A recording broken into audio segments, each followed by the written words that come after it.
오늘 하나님 말씀은 디모데후서 1장 7절 한 절입니다. 제목은 코로나의 두려움을 극복한다 라는 말씀 가지고 은혜를 나누시겠습니다. 앞서 YTN에서 의신이 들어와 있는데 그걸 잠깐 시청하도록 하겠습니다. 완화 움직임이 동시에 나타나고 있습니다. 취재 기자 연결해 보겠습니다. 조수연 기자. 새로입니다. 네, 미국에서 코로나19 사망자가 또 큰 폭으로 증가했죠. 네, 미국 정부의 예상대로 이번 주 내내 미국에서는 사망자가 급증하는 추세를 보였습니다. 지난 하루 동안 사망자가 처음으로 3명을 넘었습니다. 이런 추세경은 세계 지혜 지역인 뉴욕주에서 발생했습니다. 이에 따라 미국 내 의정 사망자는 3명을 넘었는데요. 지난 2월 29일 워싱턴주에서 첫 사망자가 발생한 지 42일 만입니다.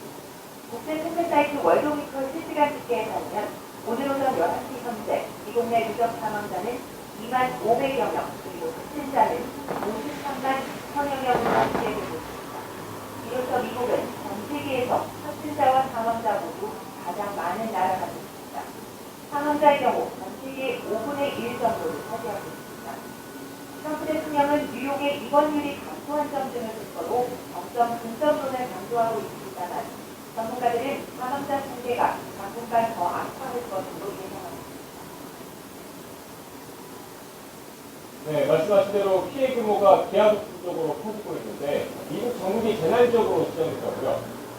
네, 그렇습니다. 트럼프 대통령은 현지 시각 11일 와이오밍주의 연방 재난지역 선포 요청을 추진했는데요. 이로써 이제 미국 내 50개 주 모두가 재난지역으로 지정됩니다. CNN 방송은 전형적으로 전국이 재난지역으로 지정될 것은 역사상 처음이라고 전했습니다. 연방 재난지역으로 선포되면 지역 주민 보호를 위해 연방정부의 재정이 지원되고요. 현지 공무원에게는 주민을 보호할 비상 권한이 부여됩니다. 미국에서는 4월 말까지로 연장된 사회적 거리두기와 함께 이동 제한 조치가 강력히 시행되고 있습니다. 이 필수 사업장들은 대부분 문을 닫았고 전국의 학교들도 휴교가 이어졌습니다. 네, 미국뿐만 아니라 유럽도 코로나19 피해가 만만치 않은데 현재 상황 어떻습니까? 네, 유럽에서는 코로나19 확진자가 80만 명을 넘어섰습니다. 정점을 지난 것이 아닌가 하는 평가 속에서도 세계 피해국인 이탈리아와 스페인 등에서 여전히 하루 3,000명대의 신규 확진자가 발생하고 있습니다. 특히 지난 하루 사이에는 영국에서 5천여 명이 추가로 확진 판정을 받는 등 영국이 최근 급증세를 보이고 있습니다. 누적 확진자는 스페인이 16만 3천여 명으로 가장 많습니다. 이어 이탈리아가 15만 2천여 명, 프랑스 12만 2천여 명, 독일 12만 5천여 명입니다. 누적 사망자가 16,000명을 넘어선 스페인에서는 일일 증가폭이 4일 연속 감소했는데요. 이에 따라 스페인 정부는 일부 봉쇄 완화 조치를 내놨습니다. 사회적 거리두기를 전제로 다음 주부터 제조업과 건설업계의 출퇴근을 다시 허용하기로 했습니다. 프랑스의 경우 마크롱 대통령이 내일 대국민 강화를 통해 15일까지인 이동 제한 조치의 연장을 다시 발표할 예정입니다. 이처럼 유럽에서는 각국 정부의 판단에 따라 봉쇄 연장 또는 완화 조치가 동시에 나오고 있는데요. 섣부른 봉쇄 해제가 바이러스 재확산을 부추길 수 있다는 지적도 계속되고 있습니다. 지금까지 국제부에서 YTN입니다.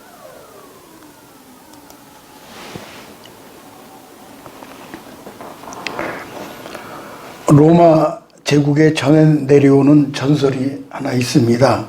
한 사람이 마차로 동로마 제국의 수도인 콘스탄티노플로 이제 가고 있는데 한 노인이 나도 저 성으로 들어가는데 좀 태워주시면 고맙겠습니다. 노인이 그러는 거예요. 마분은 친절하게 태워드렸습니다.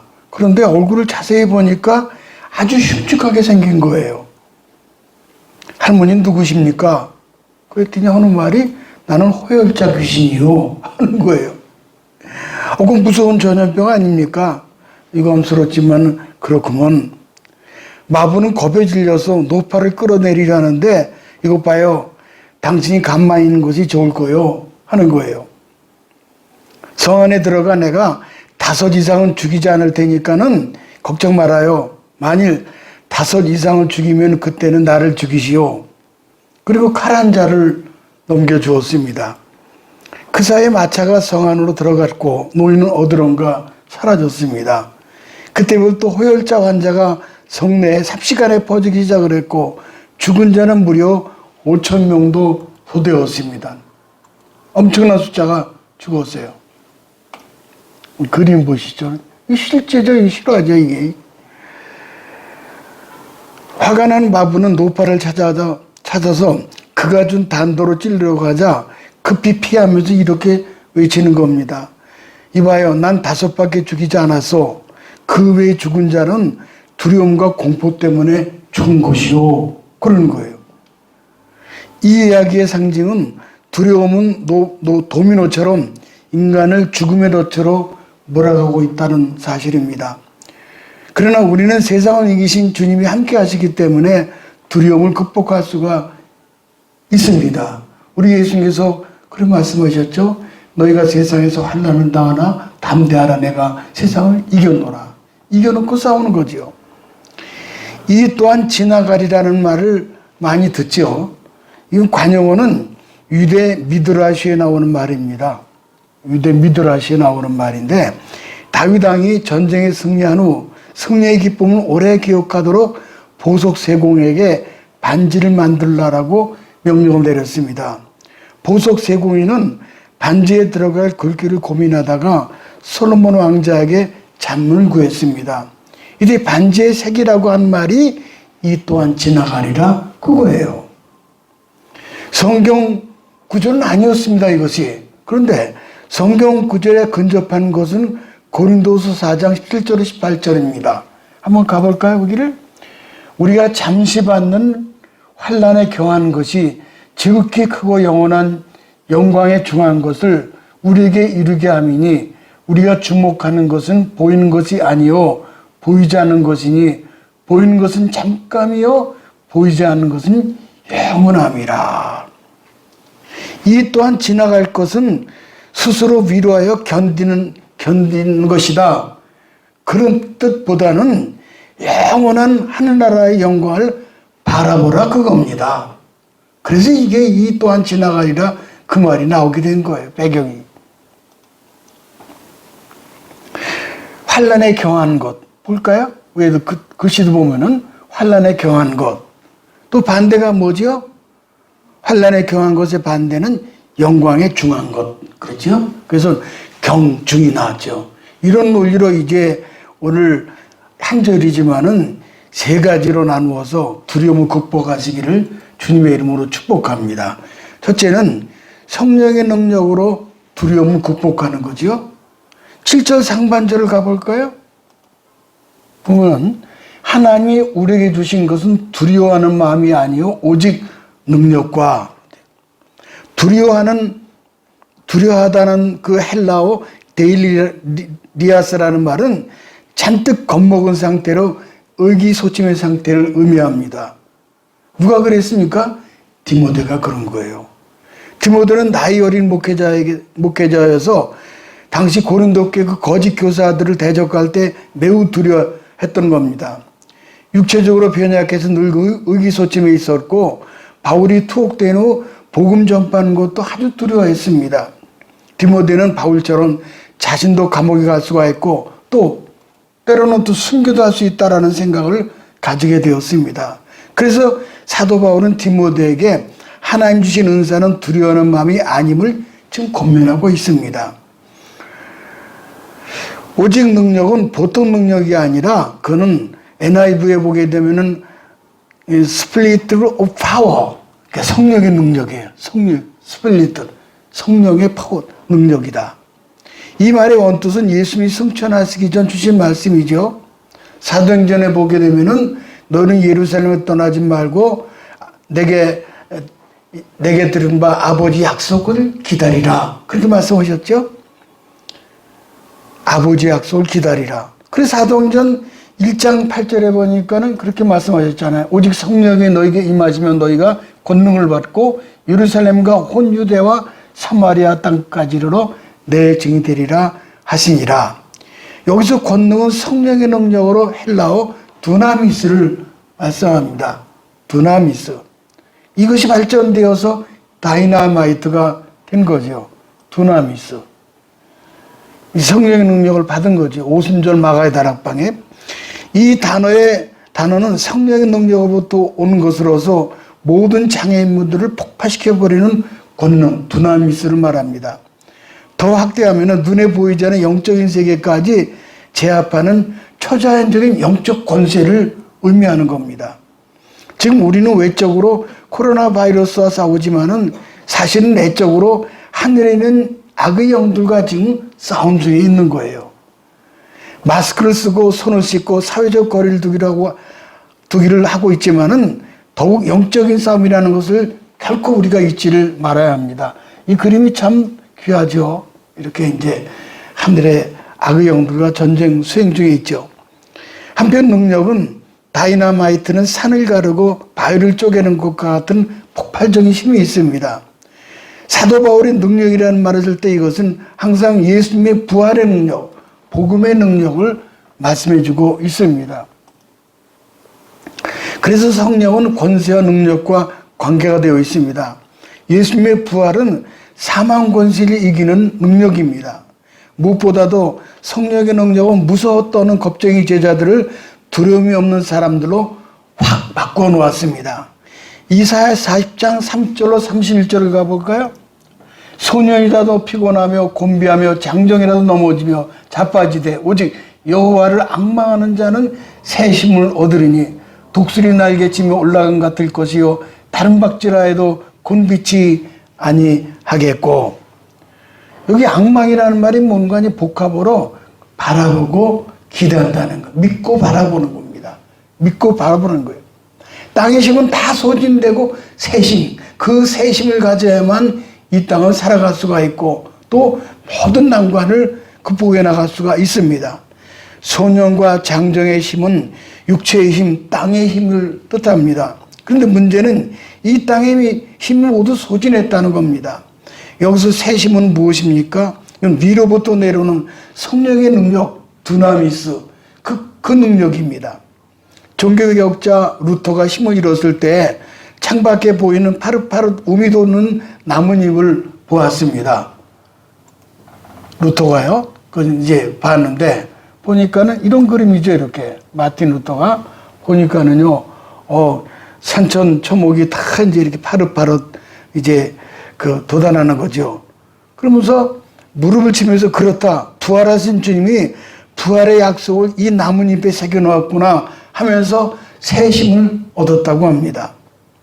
어느 마을에 큰 공장과 작은 공장이 서로 담을 사이에 놓고 마주보고 있었습니다. 큰 공장에는 모든 것이 풍부했고 일거리도 많았고 직원들도 아주 많았습니다. 또 공장을 움직이는 동력도 남아 돌아왔습니다. 그러나 작은 공장은 여러 가지로 어려웠습니다. 일감도 적었고 일꾼도 초라했고 무엇보다도 가장 큰 문제는 동력이 부족했습니다.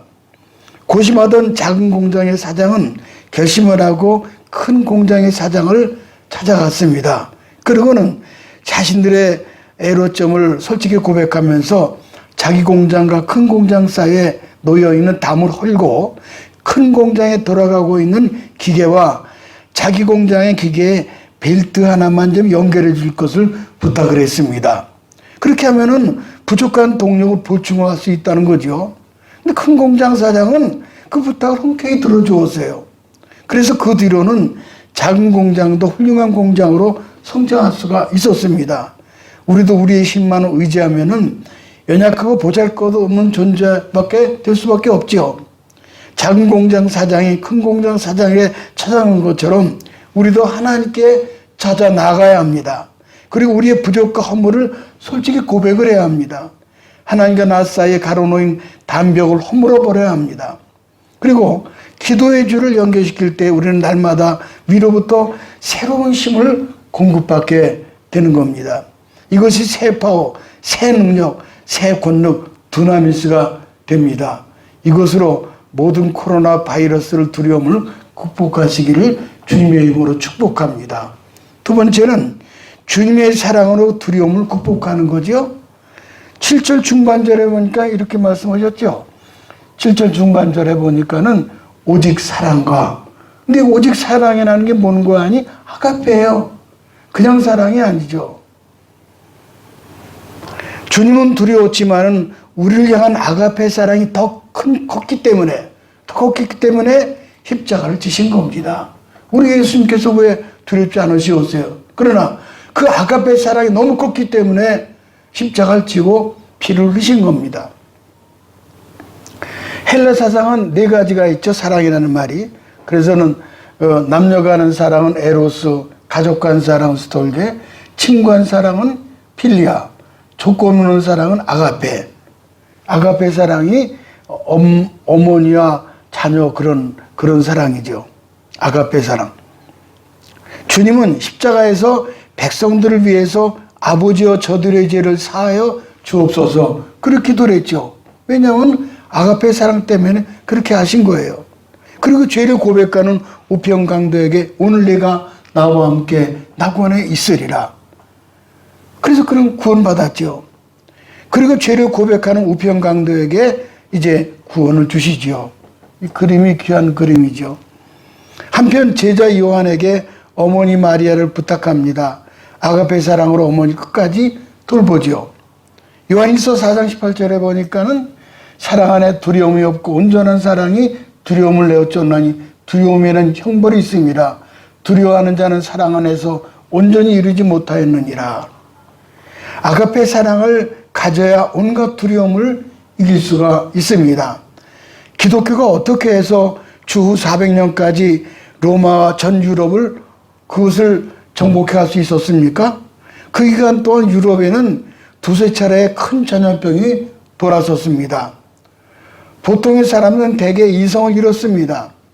당시 부모가 병든 자식을 버리고 자식이 병든 부모를 버리는 것이 보편적이었습니다. 그러나 기독교인들은 누구도 버리지 않았고 그들을 피해 도망가지도 않았습니다. 그들은 아픈 형제자매와 이웃을 간호하기 시작을 했습니다. 그러다가 감염되면은 죽음의 길로 갔습니다. 이런 사랑의 실천을 보면서 로마 시민들은 감동을 받고 마침내 주님을 복음을 받아들이기 시작하게 된 겁니다. 사랑은 이와 같이 모든 두려움 속에서도 담대한 능력을 줍니다. 세상을 구원하면 오직 아가페 사랑입니다. 인도의 성녀 마더 데레사가 존경을 받은 것은 바로 이 아가페 사랑이 있었기 때문에 그런 겁니다. 미국의 코넬 대학의 교수들이 2년간 37개 다양한 문화 집단 속에서 5천 명을 상대로 조사하여 사랑에 관한 흥미있는 논문을 발표했습니다. 그 내용은 인간에게 서로 사랑하도록 만드는 에너지가 있는데 이 에너지가 무한한 것이 아니라 한정되어 있다는 겁니다. 그 이유는 에로스 사랑을 벗어날 수 없다는 거예요. 그래서 18개월에서 30개월 정도 지나면은 다 소멸되어 버린다는 거예요. 그러니까 에로스 사랑이란 뭡니까? 남녀 간의 그냥 사랑이에요. 아가페하고는 전혀 다르죠. 우리 인간이 공통적으로 경험하지만은 깨가 쏟아지는 신혼 초의 애정도 2, 3년에 불가하다는 거예요. 보고 또 보고 해도 보고 싶은 그 사랑도 2, 3년이 지나면 시들해진다는 겁니다. 이렇게 육에 속하는 에로스 사랑은 제한적이고 유한하기 때문에 그 에너지가 사라져버리면 능력이 다 없어진다는 겁니다. 그러나 하나님께서 우리에게 주시는 아가페 사랑의 에너지는 없어지지 않습니다. 이 아가페 사랑, 십자가 사랑이 우리 속에 들어오면 그것이 씨가 되고 불이 되어서 계속해서 우리를 강권하게 되는 겁니다. 고린도후서 5장 14절에 보니까는 그리스도의 사랑이 우리를 강권하시는도다 했습니다. 이 아가페 사랑 때문에 복음을 전파하고 헌신하며 순교도 마다하지 않습니다. 이 아가페 사랑의 에너지로 모든 두려움을 극복할 수 있기를 바랍니다. 고린도전서 13장 4, 5절을 가볼까요? 보면은 이제 사랑은 오래 참고 사랑은 온유하며 투기하는 자가 되지 아니하며 사랑은 자랑하지 아니하며 교만하지 아니하며 무례행치 아니하며 자기 유익을 구치 아니하며 속내지 아니하며 악한 것을 생각지 아니하며 고린도서 13장 사랑장 아닙니까? 여기 사랑, 이건 물론 아가페지요. 근데 이 사랑을 가지고 자기 이름을 넣어서 한번 다 같이 읽어보죠. 시작. 정정과는 오래 참고 정정과는 온유하며 투기하는 자가 되지 아니하며 정정과는 자랑하지 아니하며 교만하지 아니하며 물에 행치 아니하며 자기 유익을 굳지 아니하며 성내지 아니하며 악한 것을 생각지 아니하며. 아멘. 얼마나 좋아요. 이래야 되죠. 그 다음에 11절에 보니까는 내가 어렸을 때는 말하는 것이 어린아이 같고 깨닫는 것이 어린아이 같다가 장성한 사람이 되어서는 어린아이를 버렸노라. 나의 어느 행실 속에서 아가페 사랑이 있는가? 나의 모든 삶 속에 아가페 사랑이 있는가? 장성한 분량의 사람이 되어서 어린아이를 다 버려야 할 것입니다. 그림을 좀 더 보면은 아주 재밌죠? 모든 것은 반드시 성장해야 한다. 저렇게 기어다니니 어떡합니까? 성장을 해야 되는데, 마지막 세 번째는 절제하는 마음으로 두려움을 극복합니다. 7절 하반절에 가볼까요? 보면은 오직 능력과 사랑과 절제하는 마음이니. 절제하는 마음. 절제하는 마음은 자기 통제, 자기를 제어하는 거죠. 통제. 자기 통제, 자기 제어하는 능력으로 성령의 9가지 열매 중에 하나입니다. 그래서 갈라디아 5장 22, 23절에 보니까는 우리 다 같이요. 오직 성령의 열매는 사랑과 희락과 평과 오랜 참음과 자비, 양성, 충성, 온유, 절제니 이 같은 것을 금지할 법이 없느니라. 오늘 이 디모데후서 세 번째가 뭐는 절제하는 능력이거든요. 절제. 그래서 그 9가지 맨 끝에 있는 겁니다. 사람의 마음속에 두려움이 가득 차면은 절제력을 잃고 그냥 허랑방탕한 길로 들어서게 됩니다. 그러나 성령의 능력으로 9가지 열매가 맺히게 되면은 우리는 모든 일에 자기를 제어함으로 절제를 하게 됩니다. 누구에나 두려움이 있죠. 그렇지만 우리가 믿는 주님은 두려움보다 훨씬 큽니다. 할렐루야. 가령 목숨이 왔다 갔다 하는 두려움이 우리를 괴롭힌다 할지라도 주님이 우리와 임마누엘 동행하셔요. 보라, 내가 세상 끝날까지 너희와 함께하리라. 아멘. 마귀는 우리에게 두려워하는 마음을 주지만은 하나님 우리에게 능력과 사랑과 절제하는 마음을 주셔요. 근신한 말은 사전에 언행을 삼가고 조심하다라는 뜻을 가지고 있습니다. 사도 바울이 왜 디모데에게 두려워 말라 해놓고 근신하는 마음을 가지라고 했습니까? 두려움이란 외부로부터 오는 것이 아니라 우리 마음속으로부터 오기 때문입니다. 마음이요. 제가 이걸 참 좋아하는 구절인데 잠언 4장 23절을 보면은 그러셨죠. 보면은 이건 아까 성령의 9가지 열매, 잠언 4장 23절 여긴 모든인데 무릇 지킬 만한 것 중에 더욱 내 마음을 지키라. 생명의 근원이 이에서 남이니라. 여기 지킨다는 거를 잘 보셔요. 잘 지키지 않으면 뺏기는 거예요. 도적질 당하는 거예요. 마음을 잘 지키라는 거예요. 그림이 참 너무 좋죠. 이제 저렇게 우심방, 좌심방, 심장이 있는데 그 심장을 저렇게 이제 성과 각으로 두루 이렇게 막는 그런 모습을 볼 수가 있습니다.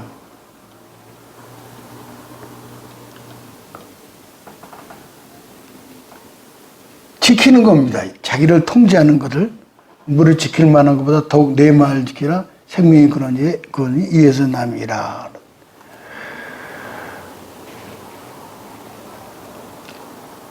마음을 단단히 지키지 않으면은 생명이 도둑질 당하고 낭패를 당하고 마는 겁니다. 외부의 적이 아무리 강하다 할지라도 내 안의 마음이 강하면은 적은 한 길로 왔다 7길로 퇴각하게 됩니다. 그러나 외부의 적이 아무리 작아도 우리 마음이 흔들리면은 넘어지게 됩니다. 그래서 사도 바울은 디모데에게 두려움 말고 근신하는 마음을 가지라고 했던 겁니다. 그래야 예기치 않은 어려운 상황에서 침착하게 판단해서 하나님의 일을 할 수 있기 때문입니다. 어떤 사람이 먼 거리에 있는 고향을 가는데 트럭이 지나가므로 태워줄 것을 요청을 했습니다. 오늘 서로는 부부는 마차를 타고 가는 호열차 그걸 만났었는데 이제 이 결론 쪽에는 뭐가 있는 거 아니 한 사람이 고향을 가는데 그 트럭을 만나게 됐습니다. 먼 거리니까는. 차를 타고 보니까는 그 트럭은 관을 그냥 여러 개 싣고 가는 장의사 차로서 배달하러 가는 차예요. 장의사 차를 탔어요. 해피리면은. 아이 참, 이게, 이거로 타면 좋아요, 그래. 차를 기껏 탄다는 것이 이런 장의사 차를 탄 거예요. 얼마나 두렵겠어요, 이거를. 아이 참. 그래서 기분이 오싹했지만은 담대하게, 건 것보다 낫겠지 하고 긍정의 마음을 가졌습니다. 한참 가는데 소나기가 막 쏟아지는 거예요. 피할 방법이 없잖아요. 이 사람이 얘는 모르겠다고서는 관 뚜껑 열고 들어가 누웠습니다. 근데 그러다 그만 잠이 들어버렸어요, 저 안에서. 그 사이에 트럭은 계속 달렸고 가는 도중에 비슷한 처지의 사람 둘을 더 태웠습니다. 한참 달리던 중 그 처음 탄 사람이 잠에서 깨어나서 관뚜껑을 열고 일어나면서 비가 그쳤구먼 그런 거예요. 이것을 본 나중에 탄 두 사람이 혼미백산해가지고 그냥 하나는 그냥 차에서 달리는데 뛰어내린 거예요. 하나는 즉사고 죽었고 또 한 사람은 중상을 입었다는 거예요. 사연을 알고 보면 아무것도 아닌데 그 두려움 때문에 자신을 통제하지 못해서 일어난 불행한 사건이 된 겁니다. 국민일보에 코로나19 확진 판정을 받고 격리적인 음압병실에서 작성한 9가지 감사의 글을 올린 것이 이번에 이제 국민일보에 올라왔습니다. 신하부로라는 작가는 6살과 100일이 갓 지난 두 아이를 둔 엄마라고 자신을 소개하고 있습니다. 남편이 회사 동료로부터 감염이 되어서 병원으로 이송된 새벽 자신도 감염됐다는 보건당국에 연락을 받았습니다. 다행히 아이들은 음성이었고 친정엄마가 아이들 데리러 집에 왔고 엄마가 코로나에 걸렸다라고 설명을 해야 했습니다. 그는 아직 어린 아이들과 어떻게 떨어져서 지내는가 하는 생각에 머리가 하얘졌다라고 회상을 합니다. 아이들과 함께 붙어 지낸 시간이 주마등처럼 스쳐 지나가면서 자신이 원망스러웠다는 겁니다. 우유를 먹이고 안아준 시간, 아이를 재우려고 서로 마주보고 누워 이야기를 나눈 시간, 뽀뽀해주는 순간, 사랑의 언어로 속삭이는 동안에 아이들에게 코로나 바이러스를 전파할 수도 있을 가능성에 그 쓴이는 가슴이 미어졌다라고 털어놓았습니다. 무엇보다도 추가 감염 가능성의 불안이 견디기 힘들었다고 고백합니다. 악몽 같은 시간을 보낸 뒤 안정을 찾은 그는 고난 속에 느낀 감사에 대해서 이렇게 고백을 했습니다. 저랑 남편이 양성임에도 우리와 가장 가까이 붙어 지낸 아이들이 음성임에 감사합니다. 갑자기 벌어진 긴급 상황에서도 친정엄마가 아이들을 돌봐줄 수 있음에 감사합니다. 어디가 불편하지 않은지 매번 챙겨주는 의사, 간호사, 병원 시설팀, 영양실에 있는 분들께 정말 감사합니다. 병원에 격리됐다는 소식에 영양제와 책들을 병원으로 보내주려는 친구들의 마음에 감사합니다.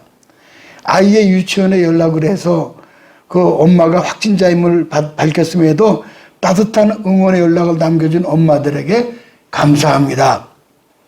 가족의 소중함 그리고 평온한 일상의 소중함을 깨닫게 해주셔서 감사합니다. 그 쓰이는 코로나는 곧 지나간다. 그러나 따뜻한 응원의 말들은 평생도록 기억이 될 것이다. 아주 멋있게 그걸 기록을 했습니다. 성경은 모든 것이 합력하여 선을 이뤄간다라고 말씀하셨습니다. 코로나가 외적, 육적으로 잃은 것도 있지만은 내적, 영적으로 많은 것을 얻게 해줍니다. 일상에 대한 감사와 그리고 기독교인들은 저 높은 곳을 향하여 날마다 싸우며 나아간다는 사실입니다. 이 그림이 얼마나 귀해요. 저 높은 곳을 향하여. 아무쪼록 코로나는 물론 나 자신과 싸우는 순례자임을 기억하시기를 주님의 이름으로 축복합니다.